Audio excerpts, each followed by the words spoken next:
DZRH, member, kapisanan ng mga broadcaster ng Pilipinas. Oras sa alas 4:05. Uy! Nakapag-break ka na ba? Nakapag-relax ka na ba? Saan ka man nagtatrabaho, mapa-opisina man o work from home o mula mismo sa pwesto, sasabayan namin ang break time mo. Sasabayan namin ng mga balita at komentaryo, mga panayam ng mga taong viral ngayon. DZRH Break Time!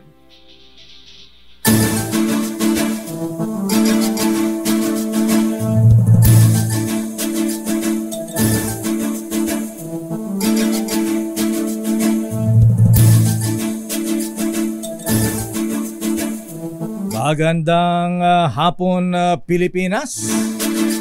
Ako po si Deo Macalma. Ako naman Thea Pecho Corpuz. At narito ang headlines ng ating mga balita ngayong araw ng Lunes, 8 ng buwan ng Enero. Traslasyon 2024 all set na bukas. Paligid ng Quiapo Church, in-inspection ng mga opisyal. Oil price hike, kasado bukas, tig 10 sentimos ang taas ng presyo sa diesel, gasolina at kerosene.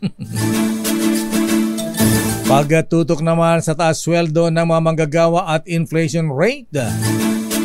Nais ng maraming Pilipino na asikasuhin ng pamahalaan.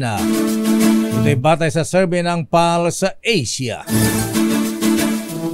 Approval rating ni na Pangulong BBM at Vice President Sara Duterte tumaas ng bahagya ayon sa Pulse Asia survey. Congratulations, Mr. President at Madam Vice President. Samantala, vlogger na dating retired general na nagpapakalat ng fake news, kinasuhan ni PNP Chief General Benjamin Acorda. NGCP pinagbabayad ng malaking halaga bilang danyo sa blackout sa Panay at Western Visayas. Wow.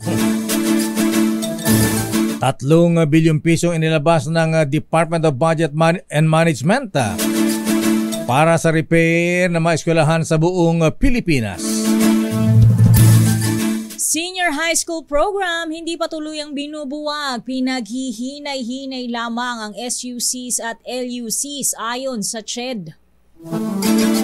Pagpapataw naman ng suggested retail price sa bigas, inalmahan ng ilang negosyante.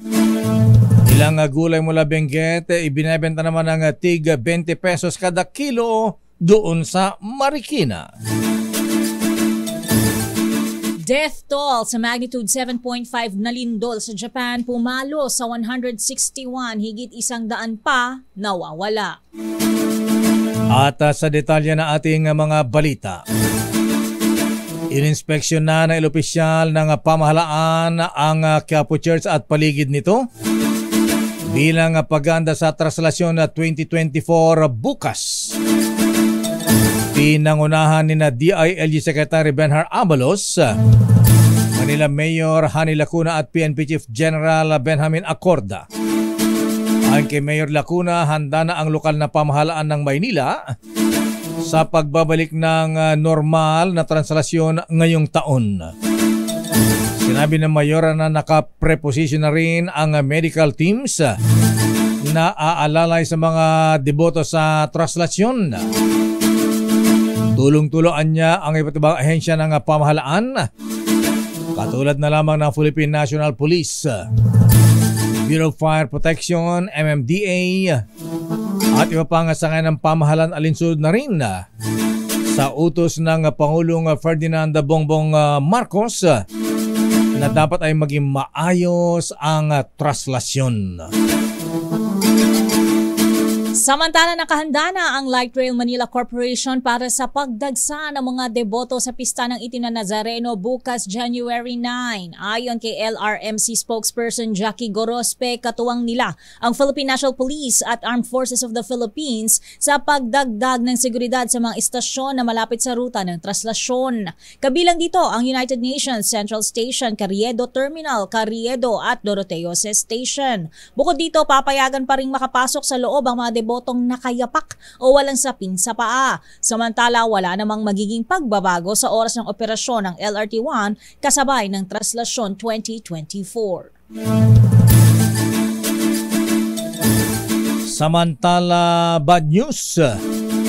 Abay, may taas sa presyo ng mga produktong petrolyo bukas, araw ng Martes, January 9. Batay sa anunsyo mula sa oil industry, ito po ang bad news. Pero ang good news, 10 centavos lamang po ang itataas kada litro ng gasolina, diesel at kerosene. Ano ba yun? Na-announce pa. Increase pa rin lakay kasi 10 centavos. Ang pagbabago sa presyo ng mga petroleum products ay nakadepende sa paggalaw ng presyuhan sa pandaigdigang merkado. Ito nakalipas na linggo ay nagsimula ang 2024 sa malaking bawas presyo sa mga petroleum products.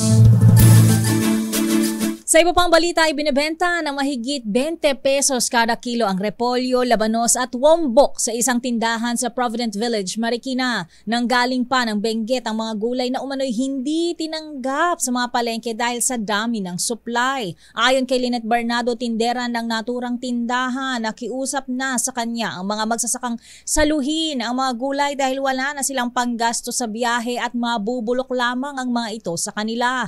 Paliwanag naman ng Department of Agriculture, dumami ang produksyon ng gulay dahil sa magandang panahon sa maraming bahagi ng bansa. Nakikita namang solusyon ng ahensya ang pagpapalakas sa mga kadiwa sa mga lalawigan para maibenta ang mga sobrang gulay. May pangamba naman ang mga vendors ng negosyante ng bigas sa kalentong public market sa Mandaluyong City tungkol sa posibleng pagpapataw ng suggested retail price sa bigas.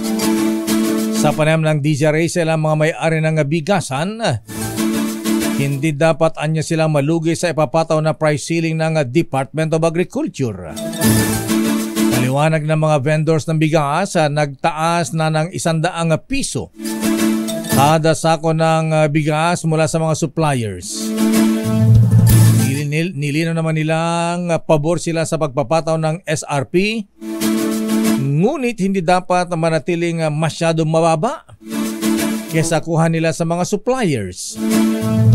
Una nang iminungkay ni Agriculture spokesperson Arnel De Mesa ang SRP sa bigas matapos umakyat sa 19.6% ang rice inflation sa pagtatapos ng taong 2023.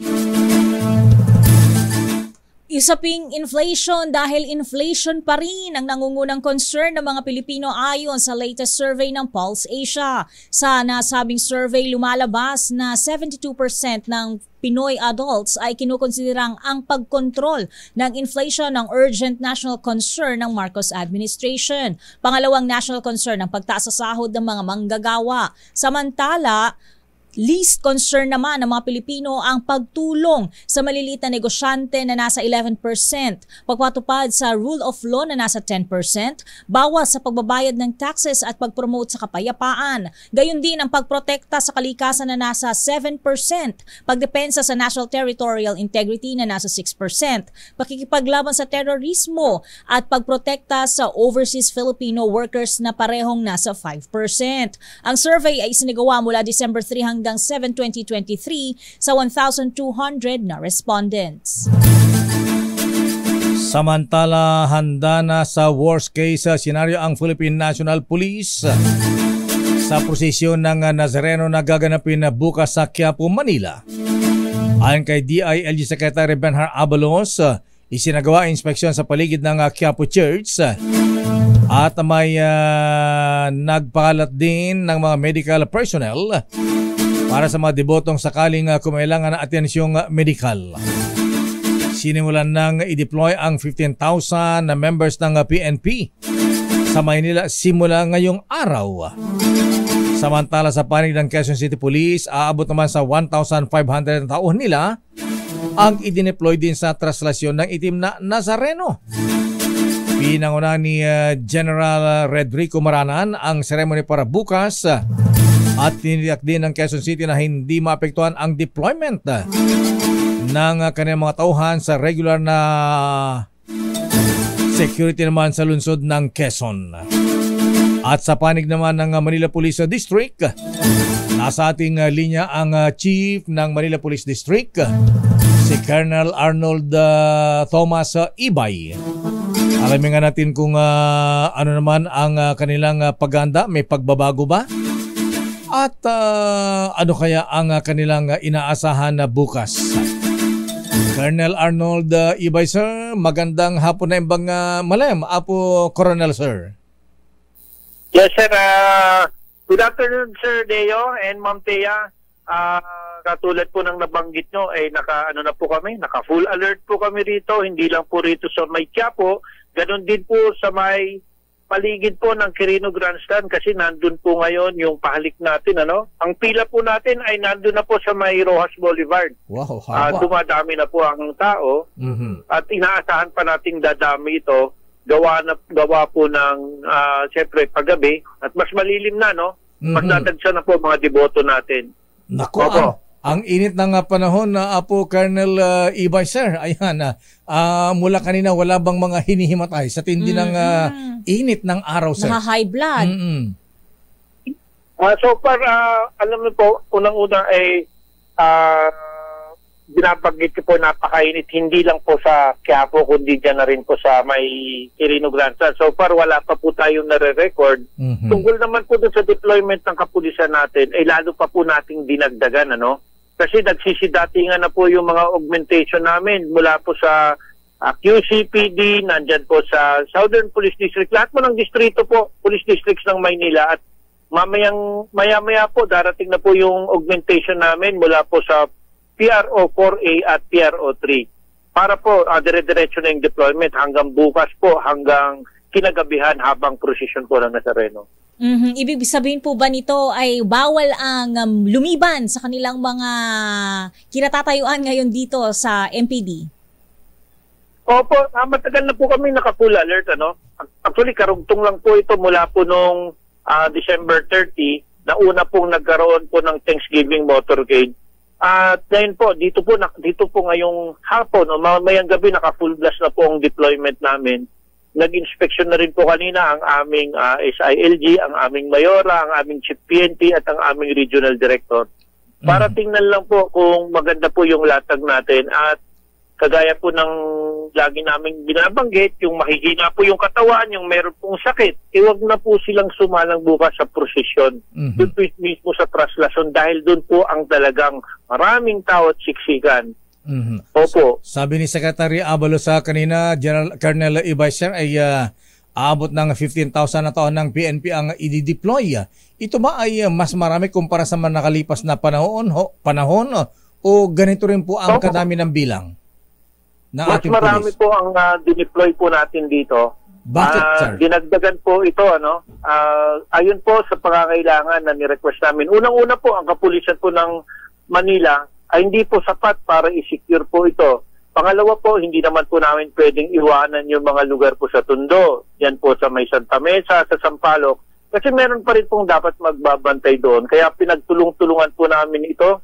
At ang utos nga ng ating Regional Director ni General Artates, kung ano ang request ng simbahan, request ng mga deboto, ibigay natin. Ngunit, makakalagaan naman natin ang ruta ng traslasyon at ang Quirino Grandstand, ganoon din po ang paligid ng Quiapo Church. Para sa kapayapaan at katahimikan ng ating mga deboto, Colonel Ibay, sir, napupunta po dyan sa traslasyon. Ano po ang overall situation? Wala po ba kayong namomonitor na maaring magsagawa? Nagbalak gumawa ng gulo, Colonel Ibay, sir? Sa ngayon po, wala pa po tayong namomonitor. Kaya lang po, kagaya po ng binabanggit natin, hindi po tayo nagpapabaya. Lahat po ng mga intel units natin ay nakalabas na. Hindi lang po ng Philippine National Police, katuwang po natin dito ang Armed Forces of the Philippines. Ngayon po, ang nakikiusap po kami, kung sakaling meron naman pong nagbabalak ay unang-una po labag po sa batas yan. At labag din sa kautusan ng ating Panginoon yan, yung mga ganong klase. na maling gawain. Kaya ngayon po, ang latag po ng security natin sa lahat po ng ruta, nagsisimula na po mamayang gabi at magkakaroon na po tayong road closures, no? Lalo pong hahaba yung lalakaran ng mga pupunta po rito sa may Quirino Grandstand at sa Quiapo. By 9 p.m. this evening, Manong Deo, Yes, sir. magsasarado na po tayo ng mga lansangan going to the Quiapo Church at the same time din po sa may Quirino Grandstand. Opo. Bilang panghuli siguro, Colonel Ibay, sir, ano po ating panawagan para ipaalala po sa ating mga kabayan kung ano po yung mga bawal? Hindi dapat gawin. Yes, sir. Yes, sir. Unang-una po, nakikiusap po ang ating mayorahan nila po na kung pwede po ay mag-suot ng face mask. Yung mga pupunta dahil sa tumataas po ang COVID cases natin at saka at the same time yung respiratory diseases. Inuulit ko po, meron po tayong liquor ban, meron po tayong firecracker ban, meron din pong gun ban. Pinagbabawal po natin yung hoodie, yung meron pong hoodie jacket, tumatakip po sa ulo natin. Bawal po ang sombrero, yung bag na malalaki, bawal po at sisitahin po tayo. Yung canister po, yung water canister, yung hindi po nakikita yung loob, bawal po. Pwede naman po yung plastic, parang, yung mga mineral water, para nakikita po yung loob, O kaya yung soft drink, yung drinks in can, mga ganon. Bawal. Bawal po yan. Lahat na po yung babasagin kasi nakayapak po yung mga natin, deboto. Baka masugatan po pag ito'y natapakan. Yung payong din po, pinagbabawal natin, Pinagbabawal natin ang payong. At yung illegal vendors, pinagbabawalan natin, lalo na po yung mga may mga pantusok, yung stick, kasi karamihan po ng mga nasusugatan ay puncture wounds po. Yun po. And lastly po, nagkaroon na rin po ng blessing ng replica. Hindi na po natin dinidiscourage na po na dalhin po ito ng sasama po sa prosesyon o sa traslasyon kasi makakaabala po ito. Tapos na po ang pagbibindisyon nung January 3 and 4, tapos na po ang blessing po ng replica. Colonel Ibay, sir, maraming salamat. Juste Aguina, Apo Colonel, sir. Thank you. Yes, sir. Agyaman na ka po. Magandang hapon po, Ma'am Thea. God bless po sa atin lahat. Ingat po. Thank you very much, sir. Mahabigan, MPD Chief, Colonel Arnold Thomas Ibay. Ayan po mga bawal, ha? Ayan, gun ban po ngayon. Bawal ang baril. Bawal paputok bawal pa rin. ang paputok. Bawal ang alak. Ayan. Paalala po ng Fundador Super Special yan, ha? Distansya, amigo, muna dyan sa traslasyon lakay. Saka na muna yan, ha? At yung pagsuot pala ng hoodie, ayan, bago yun, ha? Ayan, ngayon na nasabi ni Colonel Ibay. Anyway, babalikan po natin ang pang detalye na ating mga balita. Standby, let Narciso mula sa Malacanang. Ano ang latest sa Malacanang? Papalitan nga ba yung chairman ng SBMA? Ay, kasi naman, lakay, di ba? Sabi mo nga, ilang beses nang nalusutan. At sino itong sinasabi ipapalit na mas controversial pa yata? Bakit? Babalikan natin yan, malalaman natin yan mamaya, ha? Antabayan din po ang balita tungkol sa vlogger na dating retired general na nagpapakalat umano ng fake news, kinasuhan ni PNP Chief General Acorda. Nakupuhuliin ka itong si General ng AFP. Samantala, National Grid Corporation of the Philippines, NGCP, pinagbabayad ng malaking halaga bilang danyos sa nangyaring blackout sa Panay at Western Visayas. Approval rating naman ng Pangulong Marcos at VP Sara Duterte Carpio tumaas ayon sa survey ng Pulse Asia.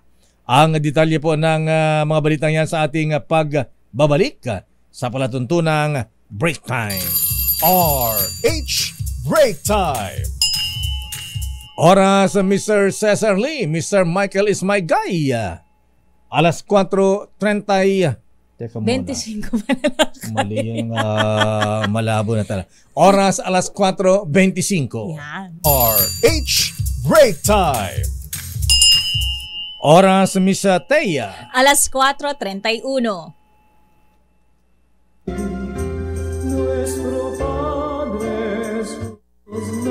Standby sa ating mga reports. Standby Milky, standby Remedy, standby Let Narciso.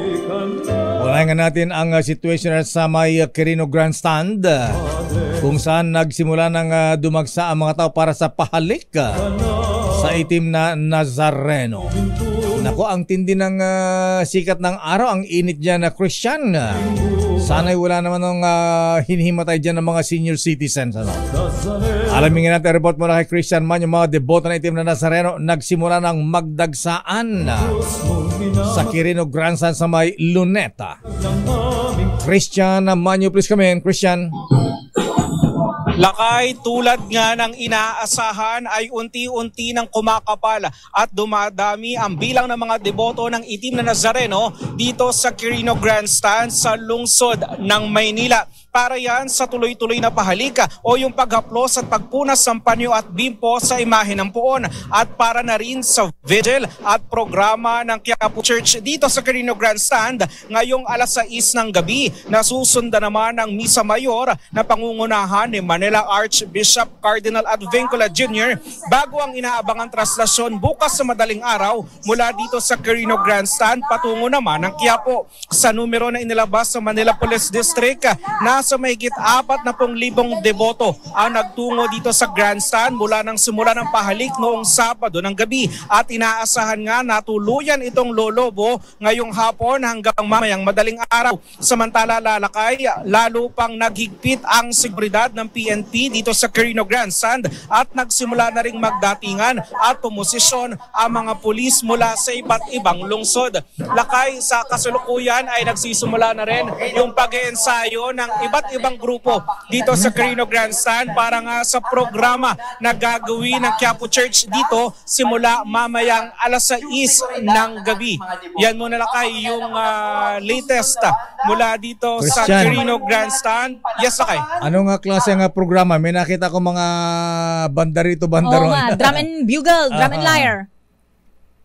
Mga kadyan, Lakay, may mga banda dito mula sa iba't ibang ahensya ng gobyerno at meron ding mga play na gagawin dito, religious play. Ayan, may mga nakita ko naka-costume.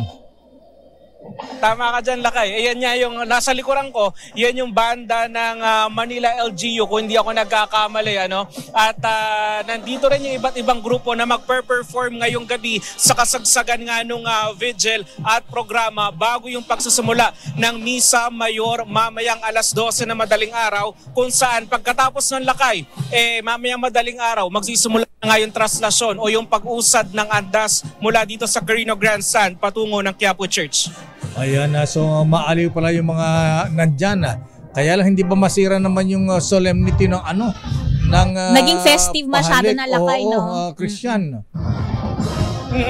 Tama ka dyan, Lakay. Nandito na nga yung ibang deboto sa likuran ko. Kung makikita mo, kahit mainit pa ilagay ng panahon, pero yan naman ay magiging bahagi lamang ng programa, Lakay, at inaasahan pa rin naman magiging solemn dahil nga yung misa ay gagawin mamayang alas 12 kung saan may tuloy-tuloy pa rin na pagdarasal habang magpapatuloy din naman yung pahalik para dun sa mga deboto na nagtutungo dito sa Quirino Grandstand. Ayan, di ka ba pinagpapawisan na Christian? Ang tindi ng init, ha? Nag-sunblock ka ba?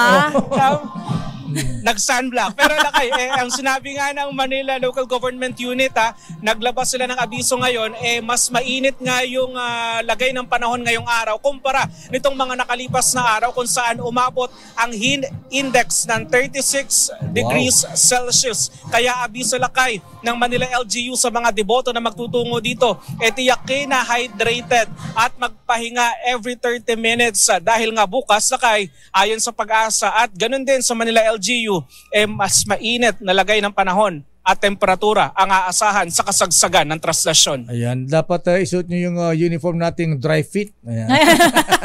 Oo, para preskong-presko. Para presko, ayan. Maraming salamat. Bukas, Lakay, yan ang suot. Maraming salamat, Christian. Yan muna yung latest mula dito sa Quirino Grandstand sa lungsod ng Maynila. Para sa Nazareno 2024 coverage, ito si Christian Manyo. Tuloy-tuloy sa pagbabalita, tuloy-tuloy sa serbisyo. Sama-sama tayo, Pilipino. Maraming salamat, Christian Manyo, para sa ating special coverage sa Traslasyon 2024. Samantala, Pangulong BBM may mensahe sa kapistahan ng itim na Nazareno. Ang detalye bibigay sa atin ni RH14 Leth Narciso, Miss Leth.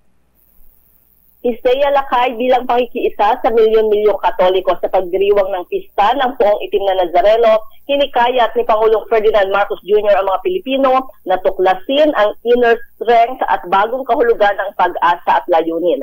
Sa kanyang mensahe, sinabi ng Pangulo na sa kabila ng kakaibang pagpapakita ng debosyon na nasasaksihan sa okasyong ito, nakikita sa pagdiriwang ang pag-ibig at sakripisyo ni Jesus na buong pusong inalay ang sarili para tayo'y maging buong muli. Ayon sa Pangulo, ang pista ng Itim na Nazareno ay isang magandang pagdiriwang ng walang hanggang awa at pagmamahal ng Diyos sa lahat. Hinimok ng Presidente ang mga deboto na tandaan ang kahalagahan ng pagtanggap sa sariling paghihirap dahil sa mga oras na ito ng pangailangan, ang lahat ay pinapayagan na magbago. Hinikayat rin ito ang mga mananampalataya na palalimin pa ang ugnayan sa Diyos at maging instrumento ng kapayapaan, pagkakaisa at malasakit para sa kapwa Pilipino at sa buong bansa.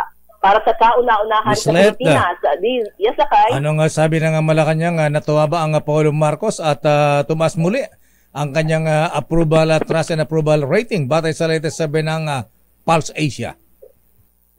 Wala pang reaksyon tungkol dyan, Lakay, ang Malacanang. Pero sigurado matutuwa siyempre kung tumaas ang sa survey, Lakay. Pero ang sabi ng ating bubit, nandyan daw kanina si SBMA Chairman Jonathan Tan Mislet. Abay, siya nga ba ay magpapaalo na bilang Chairman ng SBMA? Wala pang ganyang impormasyon, Lakay. So, abangan natin. Oo, wala pang ibinibigay kung sino ang mga naging bisita ng Presidente ngayong araw, Lakay. Pero ang malupit dito sa balita ngayon sa apat na sulok ng SBMA. Ano? Miss Leta, abay yung sinasabing maaari daw pumalit kay Chairman Jonathan Tan, abay kontrobersyal. Abay, sabi ito ay involved naman sa oil smuggling. Oil naman ngayon. Tapos na tayo sa bigas, asukal, sibuyas, bawang. Kaya oil naman ngayon, Lakay. Kaya siguro babala sa Presidente kung talagang papalitan si Chairman Jonathan Tan, yung maayos naman, yung hindi kaduda-duda ang reputasyon dahil involved ito sa sinasabing involved sa smuggling at abay meron pang violation sa Tariff and Customs Code of the Philippines at ito ay may conflict of interest pa dahil ito ay may negosyo pala sa loob ng Subic Bay Freeport Zone, Mislet. Dahil dyan, Lakay, maghihintay tayo ng kumpirmasyon at ang official na anunsyo mula sa palasyo. Abay, maugong na sa SBMA, ha?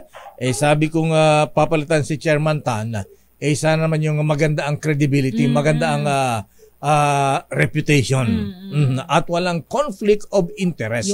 At hindi ma-involve ng smuggling. Problema nga na smuggling dyan sa SBMA, Pagkatapos kung ipapalit naman kay Chairman Tan ay involved sa smuggling, abay patay tayo dyan. So, at saka hindi rin magiging maganda yung Lakay para sa imahe ng ng administrasyon. Presidente, siyempre. Kaya ito kailangan maging maingat kung totoo nga yung balitang yan, Lakay. Kaya babala ito sa Malacanang, sa Pangulong Marcos, kaugnay dito sa lumulutang naman na maaring ipalit kay Chairman Tan kung siya nga ay papalitan na. Maraming salamat, Miss Let. Balik sa inyo, Lakay at Miss Thea.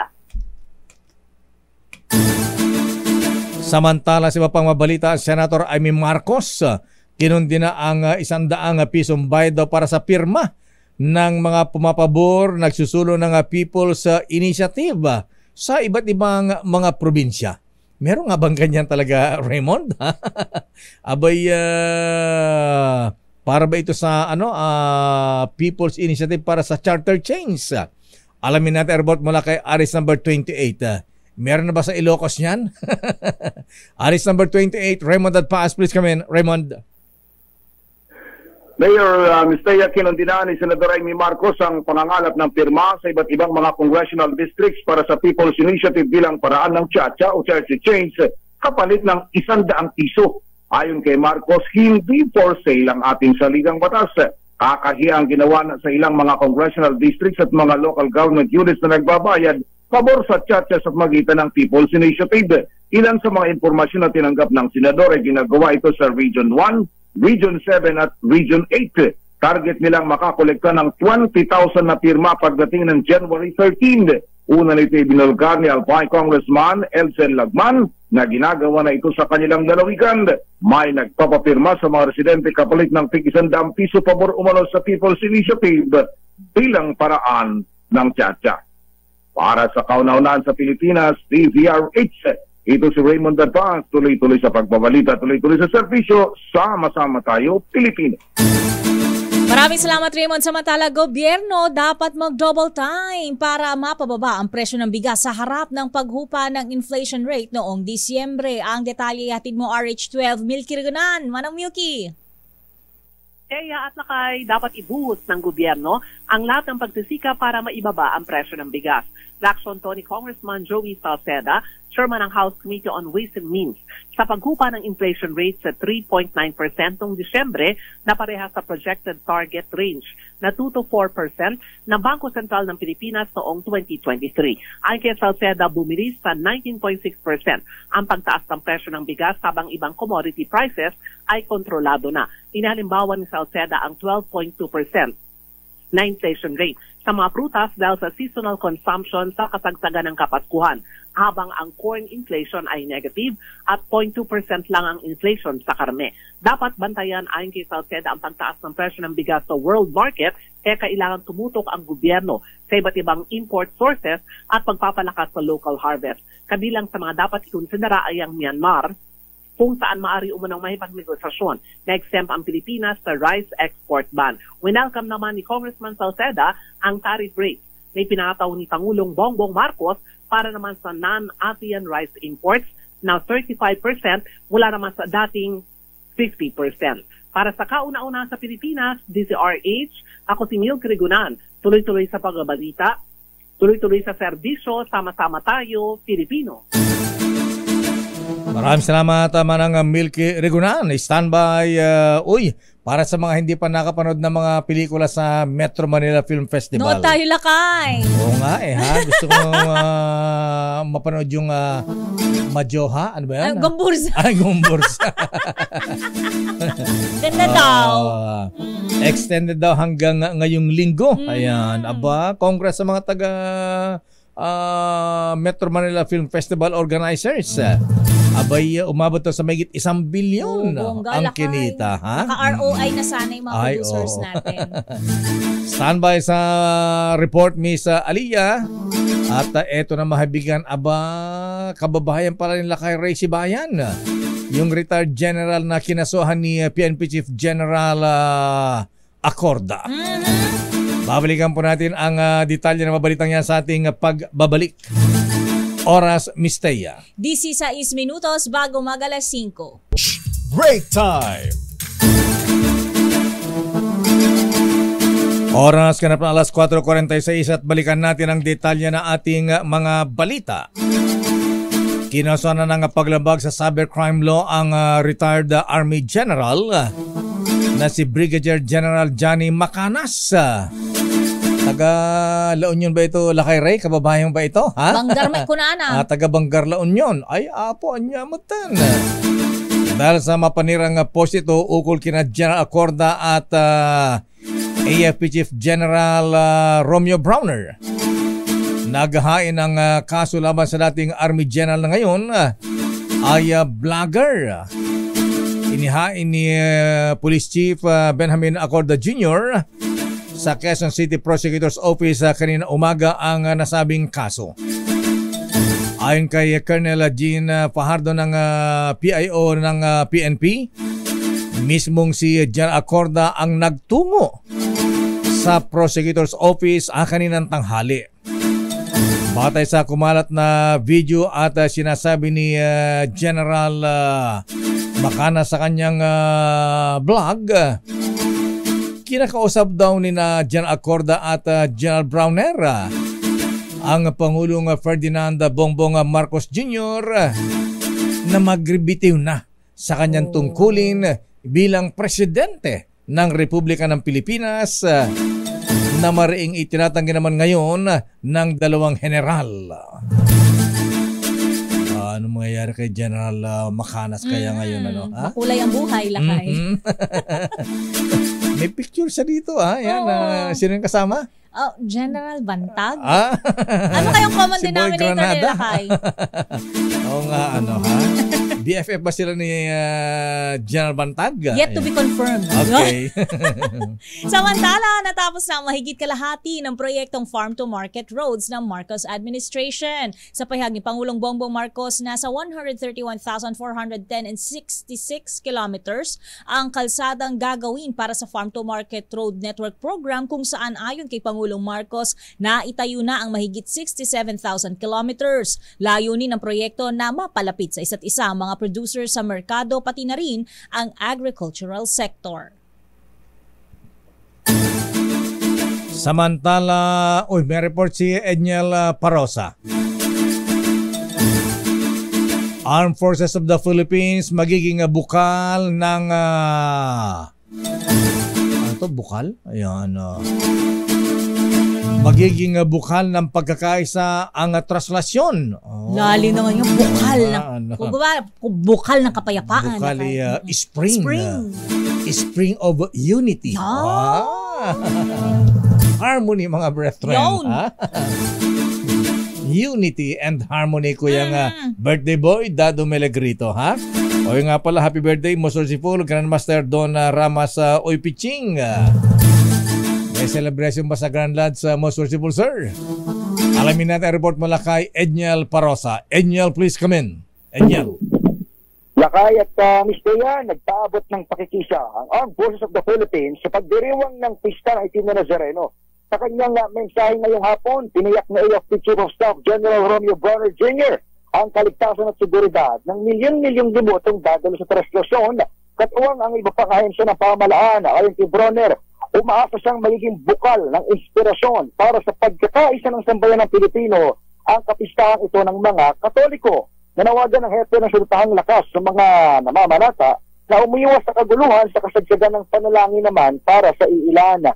Nauna nang ipinakalat ng AFP ang mga tauhan ito sa Joint Task Force National Capital Region para umasiste sa security forces sa yung pista ng Black Nazarene, kasama ang mga personel ng JTF-NCR sa higit 15,000 tauhang pumoste na sa iba't ibang strategic areas mula noong send-off araw ng Sabado. Nakadeploy ngayon ang mga ito sa Quirino Grandstand at Quiapo hanggang sa pinakaruta ng posisyon na bukas, Enero 9. Para sa kauna-unahan sa Pilipinas DZOH, ito si Edniel Parosa.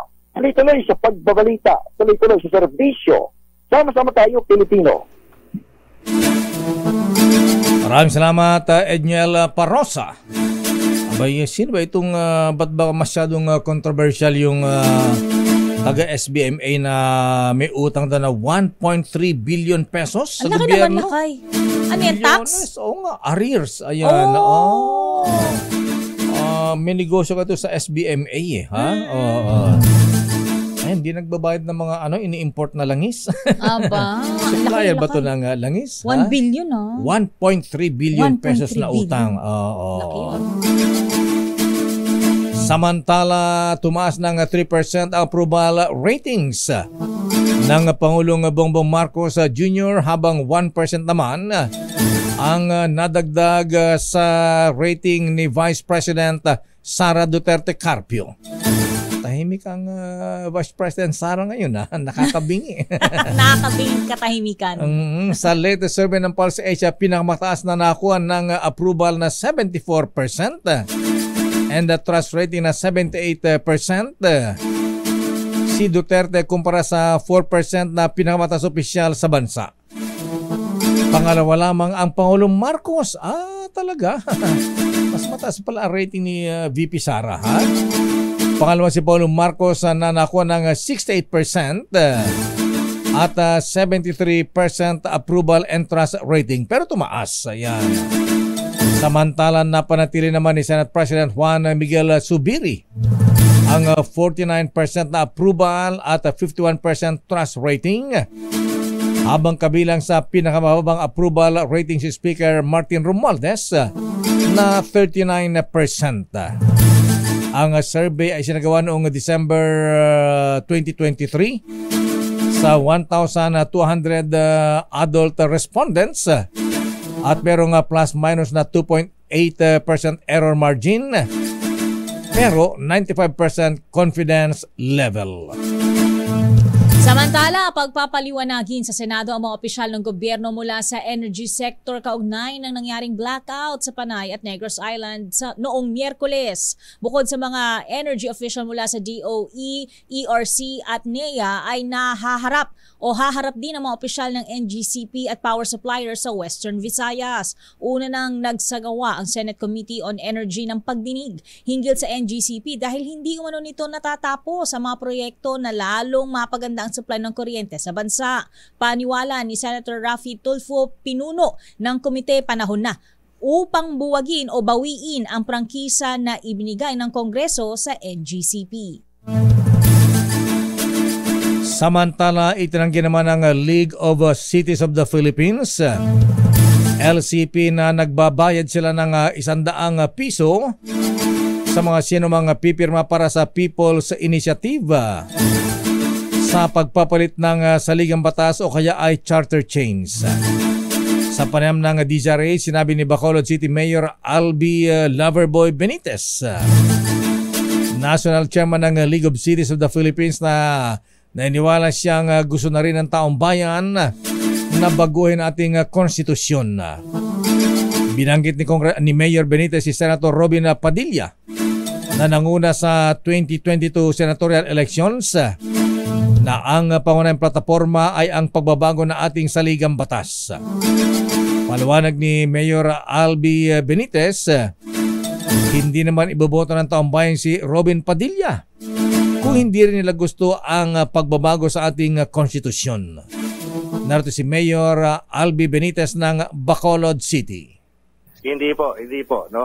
Wala pong ganon. No? Kasi unang-una, naniniwala po kami na ang taong bayan mismo gusto na rin gawin to. No? For example po, si Senator Robin Padilla, yung platform niya nung tumakbo siyang senador is changing the Constitution. Dahil alam po niya na ito pong Constitution natin ang nagpapabagal ng ating pag-develop at pag-progress ng ating bansa. So, tingnan naman natin, hindi naman natalo. No? In fact, naging number 1 siya.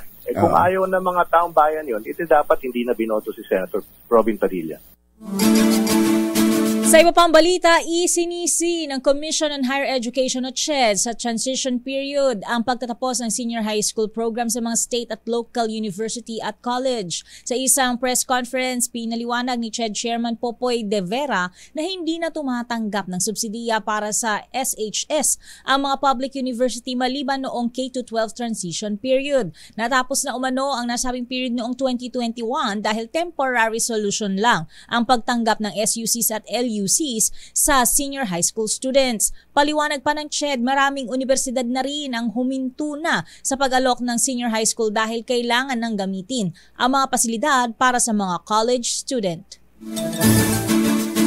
Pinagbabayad naman ni Senator Win Gatchalian ng danyos ang National Grid Corporation of the Philippines, NGCP, sa nalugi sa ekonomiya ng Panay Island dahil sa nangyaring blackout. Ayon kay Gatchalian, ito ay upang maramdaman ng NGCP ang perwisyong dinanas ng mga negosyante. Bukod sa nangyari ay marami na rin anyang naging issue ang ahensya, gaya na lamang ng mga delayed na project, foreign managers ang namamahala at walang ancillary reserve at iba pa. Dahil sa mga nabanggit na rason, sinabi ng senador na mahalaga ang tuloy-tuloy na pag-review sa binigay na franchise sa NGCP. Samantala, naglabas ang Department of Budget and Management ng 3.049 bilyong pisong pondo para sa pagpapaayos sa mga basic education buildings nationwide. Ang inaprobahang special allotment release order ni Secretary Amena Pangandaman ay gagamitin sa repair at rehabilitasyon ng elementary at secondary school buildings. Ang SARO ay ibibigay sa Department of Public Works and Highways base na rin sa kahilingan ng Department of Education. Bago ang balitang showbiz mula kay Miss Alia Ecatlo de Fort, abay batiin din natin ng happy birthday ang mga taga MBC. Ayan, si Eduardo Benafe at Cynthia Coronel. Uy, si Susan, happy birthday Susan Marquez. Johnny Bailes at happy birthday din kay Kuyang Rudy Tan. Happy birthday Kuyang. Kuyang Bog sa Kaingat at syempre si Grandmaster Don Ramas Oypiching. Happy birthday din kay Merily Macalma at kay Eunice Buduan ng New Zealand. At happy birthday pa kay Mayor Mista Mayor J. Vergara. Binabati ng mga taga PMA Sandigan 82. At happy birthday din kay Colonel Feby Lameres, Captain Cromwell Reyes at Colonel Juter Gimao ng Philippine Army. Showbiz. MMFF extended para kay Lakay at sa akin. Hanggang ngayong linggo, kita nila Lakay, umabot na hanggang higit 1 bilyong piso. Wow. Swerte naman. Galing. Alia Ecatlo de Fort, i-detalye mo. Lakay at Bistea, good news sa mga gusto pang humabol para manood ng Metro Manila Film Festival. Extended nga hanggang ngayong linggo, January 14, ang showing ng 10 pelikula sa MMFF. Itong inanunsyo ni MMDA at MMFF Chairman Don Artes. Matapos ang mga request na palawigin ito, kahapon dapat Lakay at Mistea ang last day ng MMFF. Sabi pa ni Artes, 35 box office hit ang kinita ng MMFF 2023 at umabot na sa higit 1 bilyong piso. Tinalo nito ang record noong 2022 na 500 million. Nakatakda naman ang screening ng 10 entries. Ito ay ang Family of Two, Kampon, Penduko, Rewind, Becky and Badat, Broken Heart Strip, Firefly, Gomburza, Malyari, at When I Met You in Tokyo sa Los Angeles, California simula sa January 29. Para sa Break Time Showbiz, ito si Alia Ecatlo. Tuloy-tuloy sa pagbabalita, tuloy-tuloy sa serbisyo. Sama-sama tayo, Pilipino. The road is long. Maraming salamat Miss Alia Ecatlo de Fort at maraming salamat kay Mr. Michael Ismaygay. Ang ating business correspondent, ang palitan ng dollar, Mistea. Magkano Lakay? Abay, tumaas ang halaga ng dolyar. Ay, bumagsak ang halaga ng piso. Naku po. Dati parang sardinas lang. 555 Lakay. 555. Ngayon na 556 na. Ayan. Parang Bombay yan. 55 pesos and 69 centavos. At yan ang kabuuan nating palatuntunang break time. Ako po si Deo Macalma. Ako naman, Thea Petro Corpuz. Mga balansyadong balita susunod na. Henry Ura at Miss Kay. Karen Oyong. Oras, 1 minuto makalipas ang alas 5.